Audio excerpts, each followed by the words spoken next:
Hello, everyone. I am back, and I know I keep saying this, but this is the earliest that I've done this, and will probably be the earliest that I do this during this whole project. We will see, but the sun is still out. It's nice and bright out, and I am ready to hop into more Dune. So the reason why I'm doing it so early today is because I have something that I'm doing in like an hour, and I wanted to have time to actually get this in because I don't know how long that other thing that I'm doing is going to be lasting. So here we are, and I hope everybody's ready to listen to a little bit more Dune. And if you're finding this after the fact, then that was a rambling explanation of why I'm doing this. Okay, so it's going to be another two-chapter day because combined they're about the length of what I read yesterday, so that's pretty good.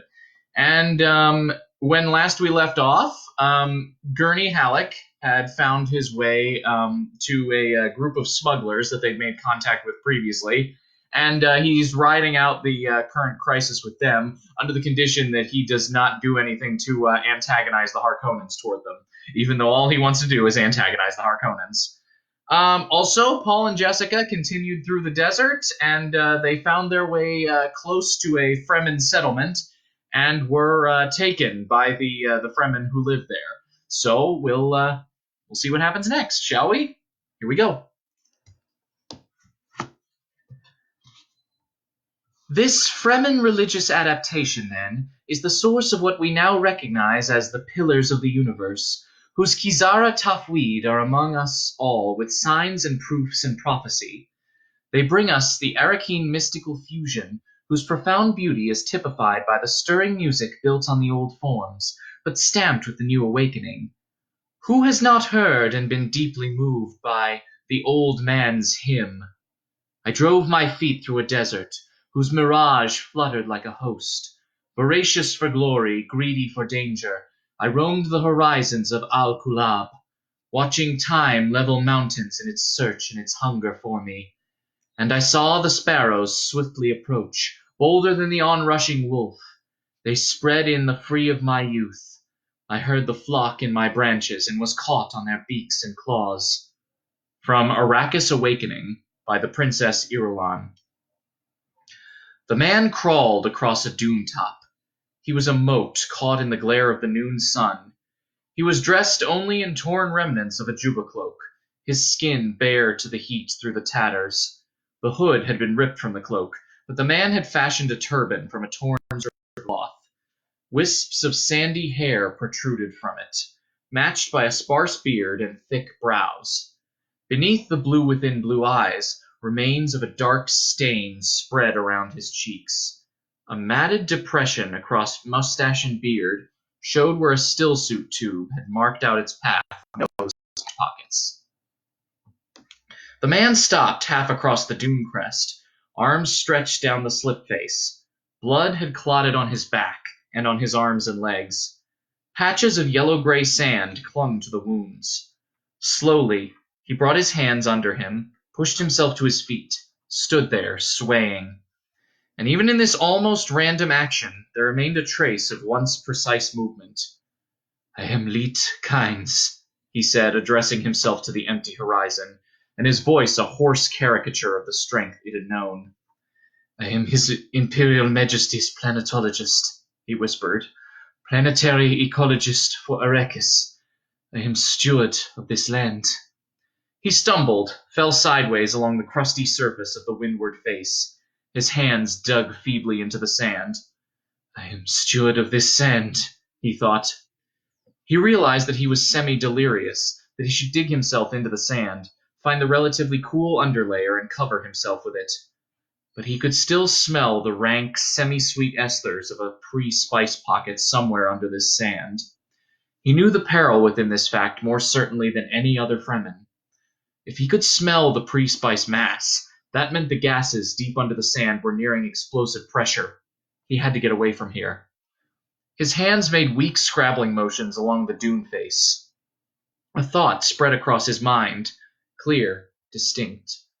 The real wealth of a planet is in its landscape.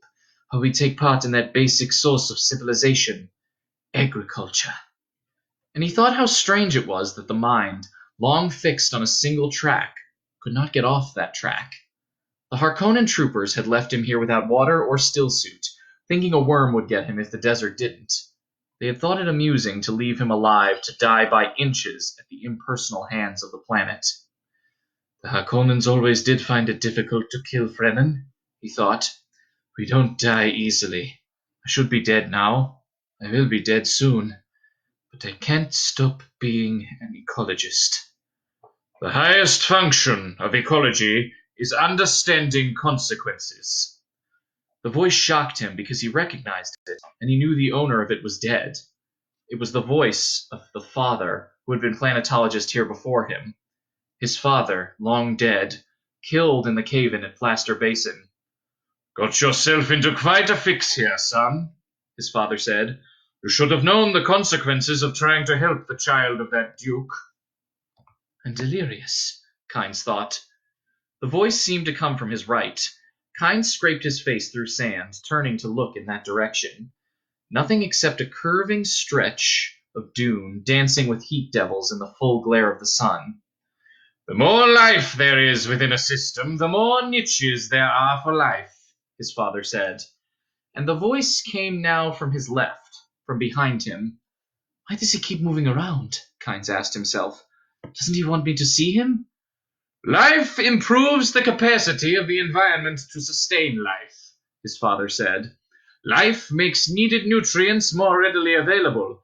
It binds more energy into the system through the tremendous chemical interplay from organism to organism. Why does he keep harping on the same subject? Kynes asked himself. I knew that before I was 10. Desert hawks, carrion eaters in this land, as were most wild creatures, began to circle over him. Kynes saw a shadow pass near his hand, forced his head further along to look upward. The birds were a blurred patch on silver-blue sky, distant flecks of soot floating above him. We are generalists, his father said. You can't draw neat lines around planetary-wide problems. Planetology is a cut-and-fit science. What's he trying to tell me? Kynes wondered.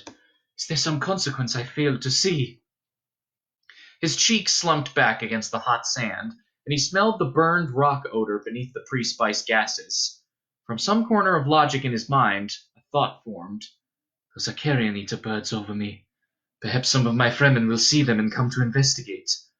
To the working planetologist, his most important tool is human beings, his father said. You must cultivate ecological literacy among the people. That's why I've created this entirely new form of ecological notation. He's repeating things he said to me when I was a child, Kynes thought. He began to feel cool, but that corner of logic in his mind told him, the sun is overhead. You have no steel suit, and you're hot. The sun is burning the moisture out of your body. His fingers clawed feebly at the sand. They couldn't even leave me a still suit. The presence of moisture in the air helps prevent too rapid evaporation from living bodies, his father said. Why does he keep stating the obvious? Kynes wondered. He tried to think of moisture in the air, grass covering this dune, open water somewhere beneath him, a long canot flowing with water open to the sky except in text illustrations. Open water, irrigation water. It took 5,000 cubic meters of water to irrigate 1 hectare of land per growing season, he remembered. Our first goal on Arrakis, his father said, is grassland provinces. We will start with these mutated poverty grasses. When we have moisture locked in grasslands, we'll move on to start upland forests, then a few open bodies of water, small at first, and situated along lines of prevailing winds with wind-trap moisture precipitators, spaced in the lines to recapture what the wind steals. We must create a true sirocco, a moist wind, but we will never get away from the necessity for wind traps. Always lecturing me, Kynes thought. Why doesn't he shut up? Can't he see I'm dying? You will die too, his father said, if you don't get off the bubble that's forming right now deep underneath you. It's there and you know it. You can smell the pre-spice gases. You know the little makers are beginning to lose some of their water into the mess. The thought of that water beneath him was maddening.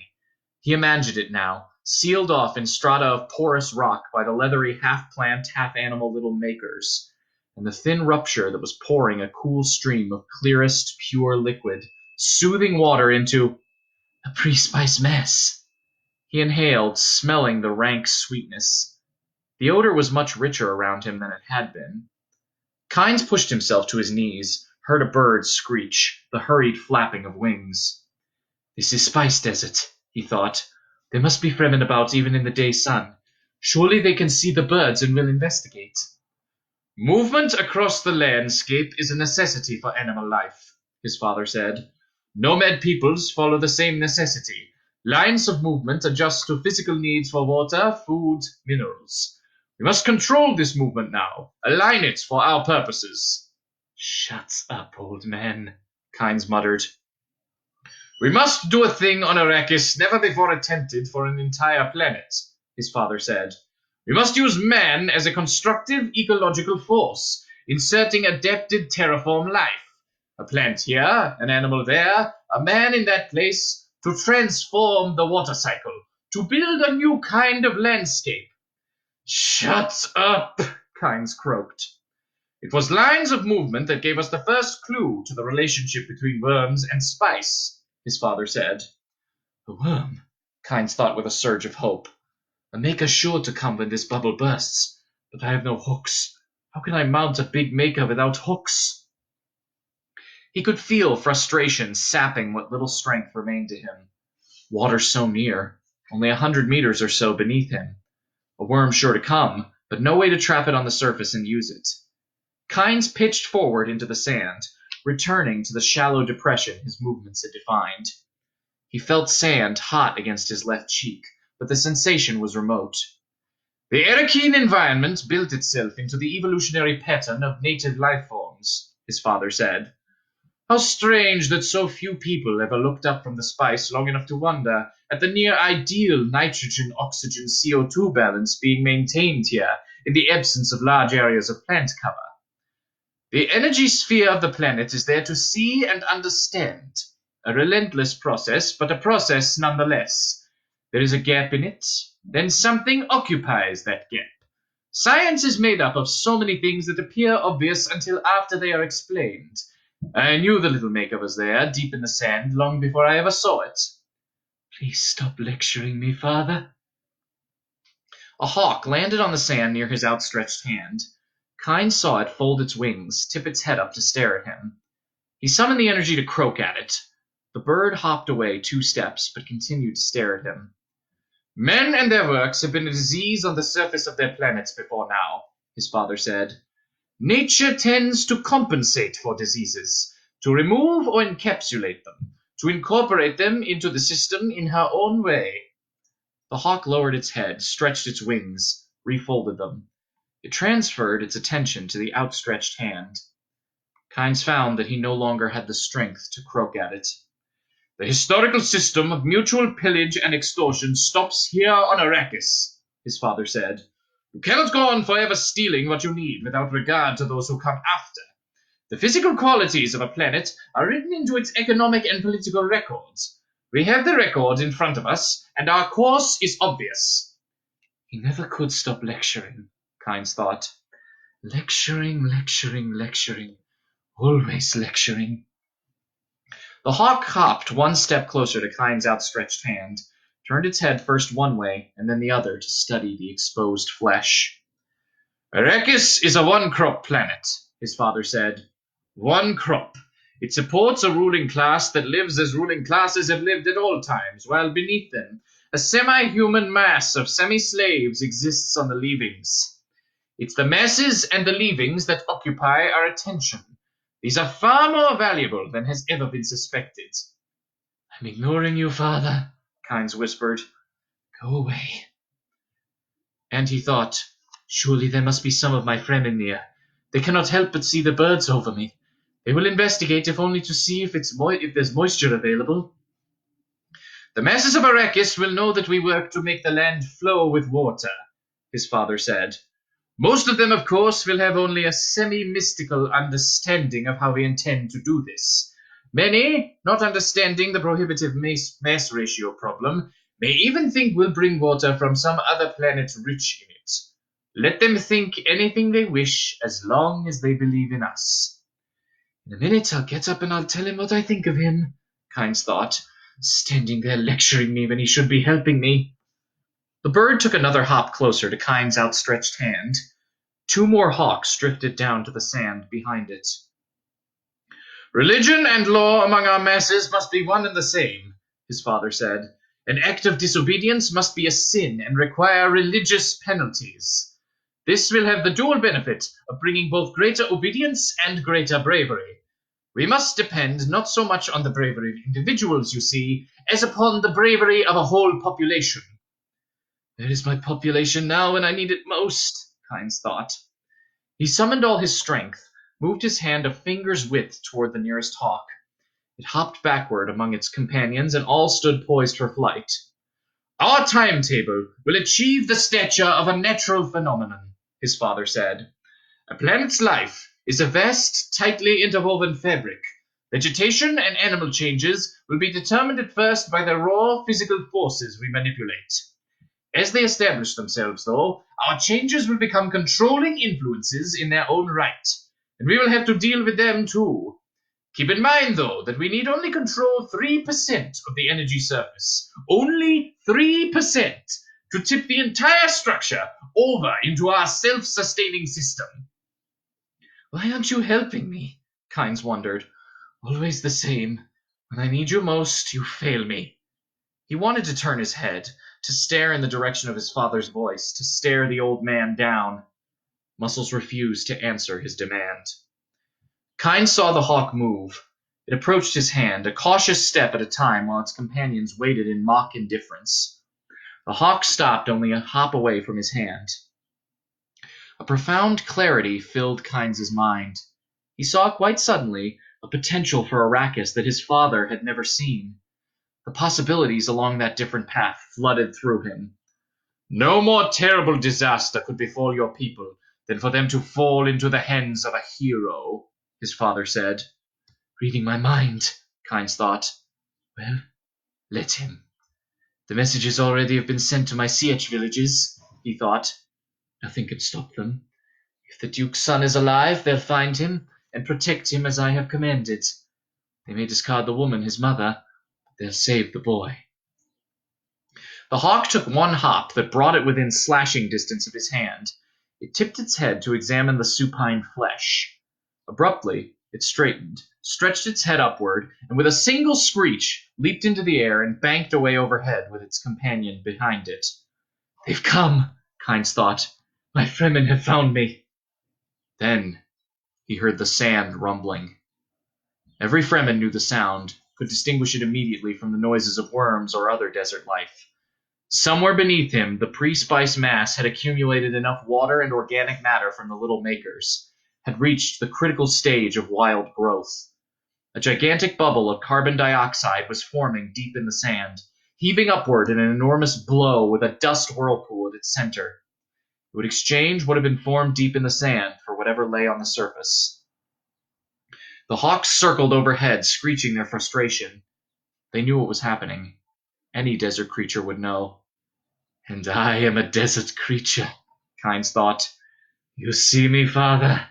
I am a desert creature. He felt the bubble lift him, felt it break, and the dust whirlpool engulf him, dragging him off into cool darkness.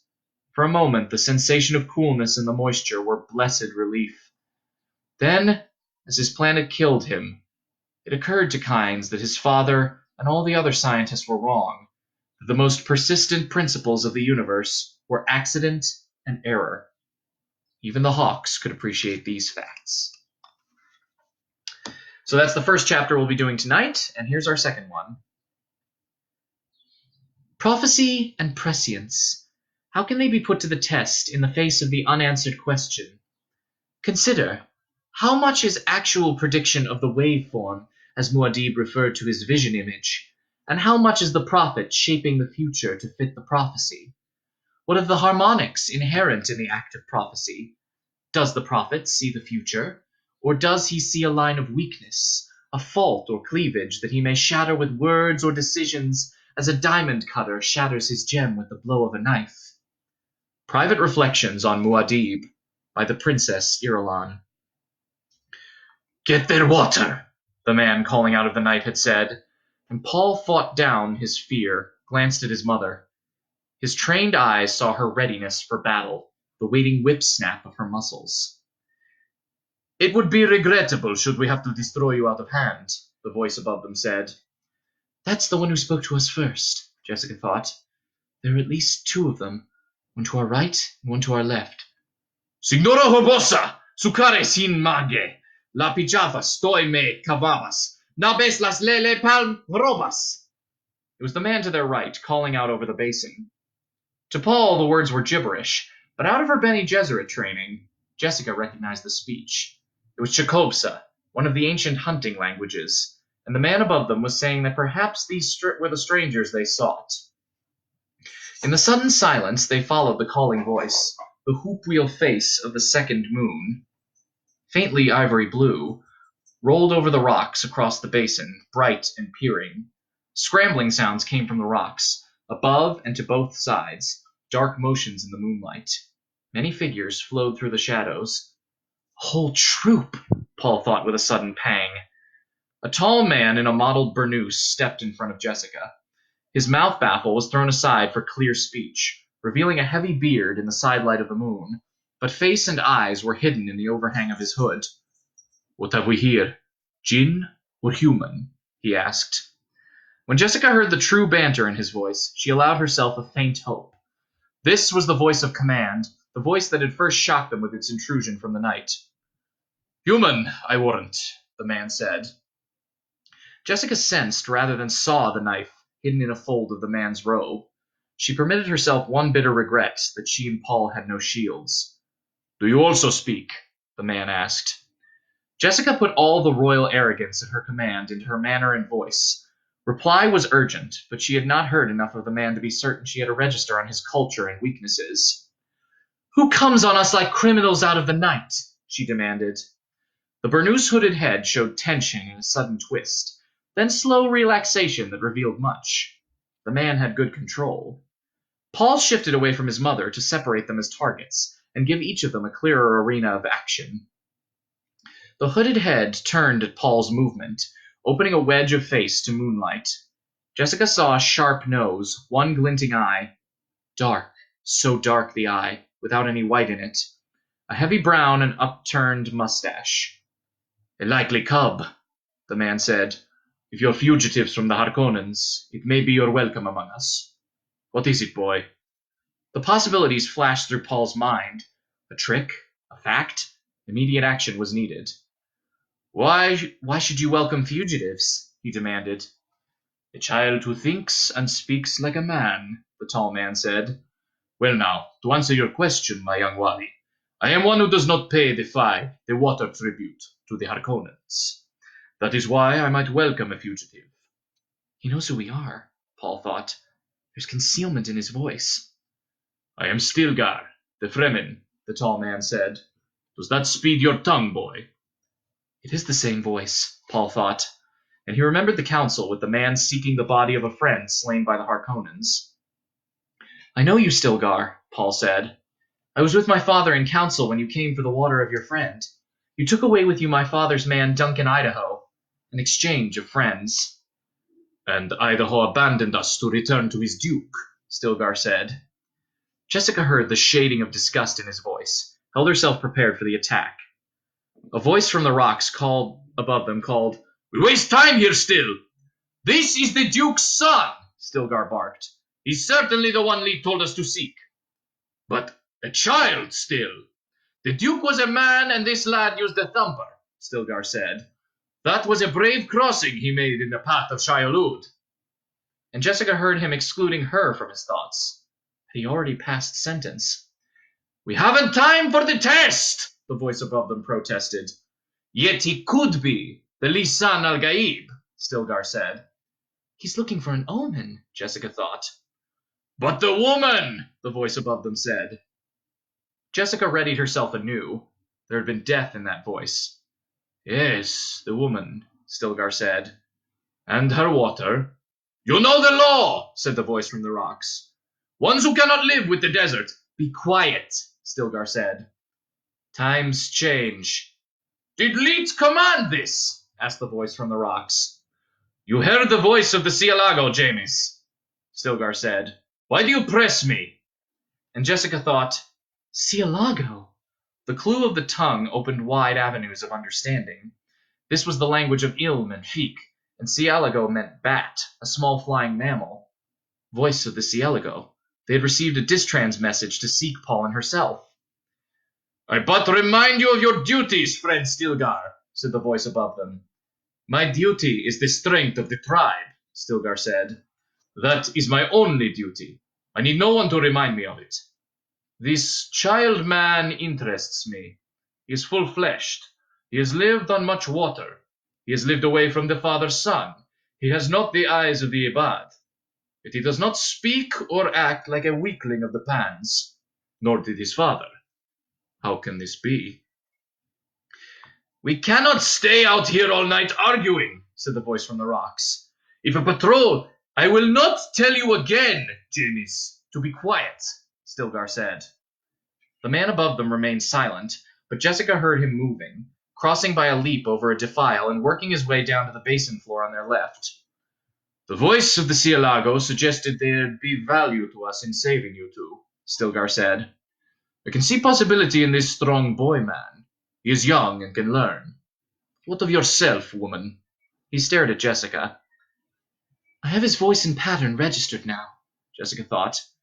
I could control him with a word, but he's a strong man, worth much more to us unblunted and with full freedom of action. We shall see. I am the mother of this boy, Jessica said. In part his strength which you admire is the product of my training. The strength of a woman can be boundless, Stilgar said. Certain it is in a reverend mother. Are you a reverend mother? For the moment, Jessica put aside the implications of the question, answered truthfully, No. Are you trained in the ways of the desert? No, but many consider my training valuable. We make our own judgments on value, Stilgar said. Every man has the right to his own judgments, she said. It is well you see the reason, Stilgar said. We cannot dally here to test you, woman, do you understand? We do not want your shade to plague us. I will take the boy man, your son, and he shall have my countenance, sanctuary in my tribe. But for you, woman, you understand there is nothing personal in this. It is the rule, istisla, in the general interest. Is that not enough? Paul took a half-step forward. What are you talking about? Stilgar flicked a glance across Paul, but kept his attention on Jessica. Unless you've been deep trained from childhood to live here, you could bring destruction onto an entire tribe. It is the law, and we cannot carry useless... Jessica's motion started as a slumping, deceptive feint to the ground. It was the obvious thing for a weak outworlder to do, and the obvious slows an opponent's reactions. It takes an instant to interpret a known thing when that thing is exposed as something unknown. She shifted as she saw his right shoulder drop to bring a weapon within the folds of his robe to bear on her new position. A turn, a slash of her arm, a whirling of mingled robes, and she was against the rocks with the man helpless in front of her. At his mother's first movement, Paul backed 2 steps. As she attacked, he dove for shadows. A bearded man rose up in his path, half-crouched, lunging forward with a weapon in one hand. Paul took the man beneath the sternum with a straight hand jab, sidestepped, and chopped the base of his neck, relieving him of the weapon as he fell. Then Paul was into the shadows, scrambling upward among the rocks, the weapon tucked into his waist sash. He had recognized it in spite of its unfamiliar shape. A projectile weapon, and that said many things about this place. Another clue that shields were not used here. They will concentrate on my mother and that Stilgar fellow. She can handle him. I must get to a safe vantage point where I can threaten them and give her time to escape. There came a chorus of sharp spring clicks from the basin. Projectiles whined off the rocks around him. One of them flicked his robe.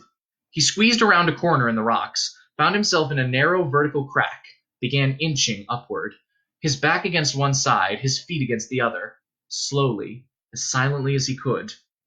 The roar of Stilgar's voice echoed up to him. Get back, you worm-headed lice! She'll break my neck if you come near! A voice out of the basin said, "The boy got away still. What are we—" "Of course he got away, you sand-brained— Ugh! Easy, woman." "Tell them to stop hunting my son," Jessica said. "They've stopped, woman. He got away as you intended him to." "Great gods below. Why didn't you say you were a weirdling woman and a fighter?" "Tell your men to fall back," Jessica said. "Tell them to go out into the basin where I can see them. And you'd better believe that I know how many of them there are." And she thought, this is a delicate moment, but if this man is as sharp-minded as I think him, we have a chance. Paul inched his way upward, found a narrow ledge on which he could rest, and looked down into the basin. Stilgar's voice came up to him. "And if I refuse, how can you— Ugh! Leave be, woman! We mean no harm to you now. Great gods! If you can do this to the strongest of us, you're worth 10 times your weight in water." Now the test of reason, Jessica thought. She said, "You ask after the Lisan al-Gaib." "You could be the folk of the legend," he said, "but I'll believe that when it's been tested. All I know now is that you came here with that stupid Duke who— Ah! Woman! I care not if you kill me. He was honorable and brave, but it was stupid to put himself in the way of the Harkonnen fist." Silence. Presently, Jessica said, "He had no choice, but we'll not argue it. Now tell that man of yours behind the bush over there to stop trying to bring his weapon to bear on me, or I'll rid the universe of you and take him next." "You there!" Stilgar roared. "Do as she says!" "But still—" "Do as she says, you worm-faced, crawling, hair-brained piece of lizard turd! Do it, or I'll help her dismember you! Can't you see the worth of this woman?" The man at the bush straightened from his partial concealment, lowered his weapon. "He has obeyed," Stilgar said. "Now," Jessica said, "explain clearly to your people what it is you wish of me. I want no young hothead to make a foolish mistake." "When we slip into the villages and towns, we must mask our origin, blend with the Pan and Graben folk," Stilgar said. "We carry no weapons, for the crysknife is sacred. But you, woman, you have the weirding ability of battle. We'd only heard of it, and many doubted. But one cannot doubt what he sees with his own eyes. You mastered an armed Fremen. This is a weapon no search could expose." There was a stirring in the basin as Stilgar's words sank home. "And if I agree to teach you the weirding way?" "My countenance for you as well as your son." "How can we be sure of the truth in your promise?" Stilgar's voice lost some of its subtle undertone of reasoning, took on an edge of bitterness. "Out here, woman, we carry no paper for contracts. We make no evening promises to be broken at dawn. When a man says a thing, that's the contract. As leader of my people, I've put them in bond to my word. Teach us this weirding way, and you have sanctuary with us as long as you wish. Your water shall mingle with our water." "Can you speak for all Fremen?" Jessica asked. "In time, that may be, but only my brother, Leet, speaks for all Fremen. Here I promise only sanctuary and secrecy. My people will not give you to any Sietch. The Harkonnens have returned to Dune in force, and your duke is dead. It is said that you two died in a mother storm. The hunter does not seek dead game." There's a safety in that, Jessica thought. But these people have good communications, and a message could be sent. "I presume there was a reward offered for us," she said. Stilgar remained silent, and she could almost see the thoughts turning over in his head, sensing the shifts of his muscles beneath her hands. Presently he said, "I will say it once more. I've given the tribe's word bond. My people know your worth to us now. What could the Harkonnens give us? Our freedom? Ha! No. You are the Taqwa, that which buys us more than all the spice in the Harkonnen coffers." "Then I shall teach you my way of battle," Jessica said, and she sensed the unconscious ritual intensity of her own words. "Now, will you release me?" "So be it," Jessica said. She released her hold on him, stepped aside in full view of the bank in the basin. This is the test mashed, she thought, but Paul must know about them, even if I die for his knowledge. In the waiting silence, Paul inched forward to get a better view of where his mother stood. As he moved, he heard heavy breathing, suddenly stilled above him in the vertical crack of the rock, and sensed a faint shadow there outlined against the stars. Stilgar's voice came up from the basin. "You up there! Stop hunting the boy! He'll come down presently." The voice of a young boy or a girl sounded from the darkness above Paul. "But still, he can't be far from—" "I said leave him be, Cheney, you spawn of a lizard!" There came a whispered imprecation from above Paul in a low voice. "Call me spawn of a lizard!" But the shadow pulled back out of view. Paul returned his attention to the basin, picking out the gray-shadowed movement of Stilgar beside his mother. "Come in, all of you," Stilgar called. He turned to Jessica. "And now I'll ask how we may be certain you'll fulfill your half of our bargain. You're the ones lived with papers and empty contracts and such as—" "We of the Bene Gesserit don't break our vows any more than you do," Jessica said. There was a protracted silence, then a multiple hissing of voices. "A Bene Gesserit witch!" Paul brought his captured weapon from his sash, trained it on the dark figure of Stilgar, but the man and his companions remained immobile, staring at Jessica. "It is the legend," someone said. "It was said that the Shadowed Mapes gave this report on you," Stilgar said. "But a thing so important must be tested. If you are the Bene Gesserit of the legend whose son will lead us to paradise—" He shrugged. Jessica sighed, thinking, "So our Missionaria Protectiva even planted religious safety valves all through this hellhole. Ah well, it'll help, and that's what it was meant to do." She said, "The seeress who brought you the legend, she gave it under the binding of Karama and Ijaz, the miracle and the inimitability of the prophecy. This I know. Do you wish a sign?" His nostrils flared in the moonlight. "We cannot tarry for the rites," he whispered. Jessica recalled a chart Kynes had shown her while arranging emergency escape routes. How long ago it seemed. There had been a place called Sietch Tabor on the chart, and beside it the notation, Stilgar. "Perhaps when we get to Sietch Tabor," she said. The revelation shook him, and Jessica thought, if only he knew the tricks we use. She must have been good, that Bene Gesserit of the Missionaria Protectiva. These Fremen are beautifully prepared to believe in us. Stilgar shifted uneasily. "We must go now." She nodded, letting him know that they left with her permission. He looked up at the cliff almost directly at the rock ledge where Paul crouched. "You there, lad! You may come down now." He returned his attention to Jessica, spoke with an apologetic tone. "Your son made an incredible amount of noise climbing. He has much to learn, lest he endanger us all. But he's young." "No doubt we have much to teach each other," Jessica said. "Meanwhile, you'd best see to your companion out there. My noisy son was a bit rough in disarming him." Stilgar whirled, his hood flapping. "Where?" "Beyond those bushes," she pointed. Stilgar touched two of his men. "See to it." He glanced at his companions, identifying them. "Jameis is missing." He turned to Jessica. "Even your cub knows the weirding way." "And you'll notice that my son hasn't stirred from up there as you ordered," Jessica said. The two men Stilgar had sent returned supporting a third, who stumbled and gasped between them. Stilgar gave them a flicking glance, returned his attention to Jessica. "The son will take only your orders, eh? Good. He knows discipline." "Paul, you may come down now," Jessica said. Paul stood up, emerging into moonlight above his concealing cleft, slipped the Fremen weapon back into his sash. As he turned, another figure arose from the rocks to face him. In the moonlight and reflection off gray stone, Paul saw a small figure in Fremen robes, a shadowed face peering out at him from the hood, and the muzzle of one of the projectile weapons aimed at him from a fold of robe. "I am Cheney, daughter of Leet." The voice was lilting, half filled with laughter. "I would not have permitted you to harm my companions," she said.